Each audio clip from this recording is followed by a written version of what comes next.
కాసేపట్లో పళనిస్వామి భవిష్యత్తు తేలబోతోంది.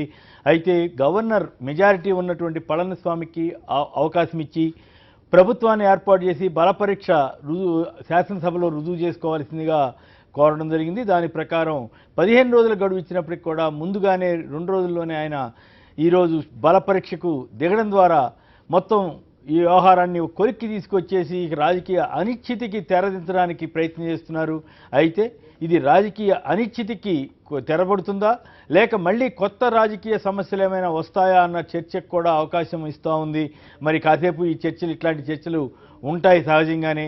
ప్రధానంగా ఒక Coimbatore north MLA Arun Kumar Palaniswami camp నుంచి జంప్ అవడంతో ఈ సమస్య మళ్ళీ అనుమానాలకి ఆస్కారం ఇస్తూ ఉంది. పన్నీర్ సెల్వం తన వంతు ప్రయత్నం ఆపద్ధర్మ ముఖ్యమంత్రిగా ఉన్నప్పటికంటే ఇప్పుడు ఎక్కువ ప్రయత్నాలు చేస్తున్నట్లుగా కనపడతా ఉంది. ఆయన వద్దకు మరొక ఎమ్మెల్యే చేరడంతో 12 మంది ఎమ్మెల్యే అయినట్లుగా సమాచారం వస్తోంది. కాకపోతే వాళ్ళలో ఒకళ్ళు ఓటింగ్కి రామంటున్నారు. అయితే మళ్ళీ 11 మంది మాత్రమే ఉన్నట్లవుతుంది.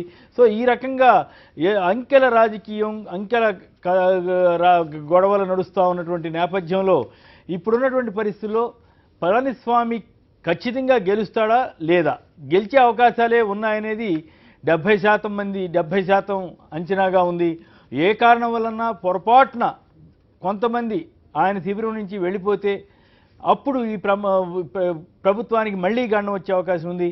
ఈ పరిణామాలపై తన అభిప్రాయాన్ని మా బ్యూరో చీఫ్ ఇస్మాయిల్ వివరిస్తారు. ఇస్మాయిల్, చెప్పండి, తాజాగా ఉన్న పరిస్థితిలో పళనిస్వామి ఖచ్చితంగా గట్టెక్కుతారా లేక ఏమైనా సంశయం ఉండే అవకాశం ఉందా? అసలు శశికళ ఎందుకు పళనిస్వామిని ఎంపీ చేసుకుంది? అంతకుముందు పన్నీర్ సెల్వంతో ఏం గొడవ వచ్చింది? మీరు కొద్ది రోజుల పాటు తమిళనాడు రాజకీయాలను చూసి వచ్చారు కదా, మీకేమనిపిస్తోంది?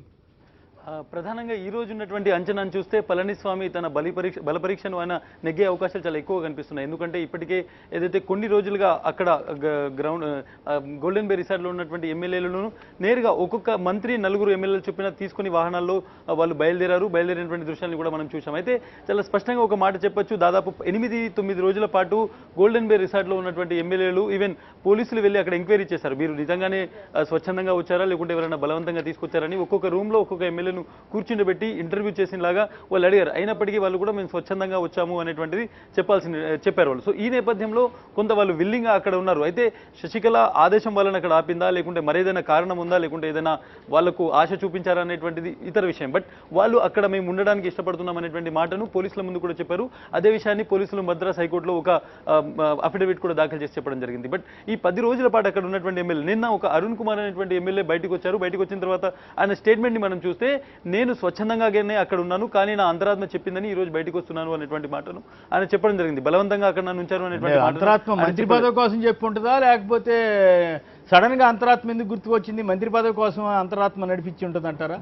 బట్ డెఫినెట్గా బయటకు వచ్చిన తర్వాత నేను యాంటీగా ఓటేస్తాననే విషయం ఆయన చెప్పలేదు. నిజంగానే ఆయన పన్నీర్ సెల్వం గ్రూప్కు వెళ్ళాలి అని అనుకుంటే నేను వ్యతిరేకంగా ఓటు వేస్తాను, పన్నీర్ సెల్వంకు అనుకూలంగా ఓటేస్తానటువంటి మాట అని చెప్పాల్సింది. బట్ ఆయన నేను ఓటింగ్కి హాజరు కాను అనేటువంటి ఒక మాట చెప్తున్నారు. దీన్ని మనం కొంత జాగ్రత్తగా చూడాల్సి ఉంటుంది. ఇక మిగిలిన ఎమ్మెల్యేల పరిస్థితి చూస్తే ఎవరైతే 10-12 మంది ఎమ్మెల్యేలు పన్నీర్ సెల్వం వైపు ఉన్నారో ఈరోజు విప్పు జారీ చేసిన తర్వాత ఎంతమంది వాళ్ళ వైపు ఉంటారు? ముఖ్యంగా పన్నీర్ సెల్వంతో వాళ్ళు నిలబడతారా? ఓటు వేసేటువంటి సమయంలో ఓటు పడేటువంటి సమయంలో వాళ్ళు విప్పు భయం ఉంటుందా వాళ్ళ దగ్గర అనేటువంటిది కూడా మనం జాగ్రత్తగా చూడాల్సి ఉంటుంది. ఈ నిమిషంలో 12 మంది పన్నీర్ సెల్వంతో ఉన్నప్పటికీ ఓటింగ్ వచ్చేసరికి ఇంకొక 3-4 ఇటువైపు జారిపోయేటువంటి అవకాశం కూడా ఉంది. కానీ ముందు నుంచి కూడా ఒకసారి ఈ రెండు పాలిటిక్స్ చూస్తే పన్నీర్ సెల్వం ఎప్పుడైతే జయలలిత మెమోరియల్ దగ్గరికి వెళ్ళి అక్కడ కూర్చుని ఆ తర్వాత తన తిరుగుబాటు బావుట ఎగురవేశారు, ఎప్పుడైతే శశికళకు వ్యతిరేకంగా మాట్లాడారో ఆ క్షణం నుంచి ఆయన రాజకీయాలు కొంచెం చూసుకుంటే ఎక్కువగా ఎమ్మెల్యేల మీద కాన్సన్ట్రేట్ చేయలేదు. ప్రజాభిప్రాయాన్ని తర్వాత ప్రజల మనసులు గెలుచుకునే విధంగానే ఆయన స్టేట్మెంట్స్ కానీ ఆయన మాట్లాడే తీరు ఉన్నది.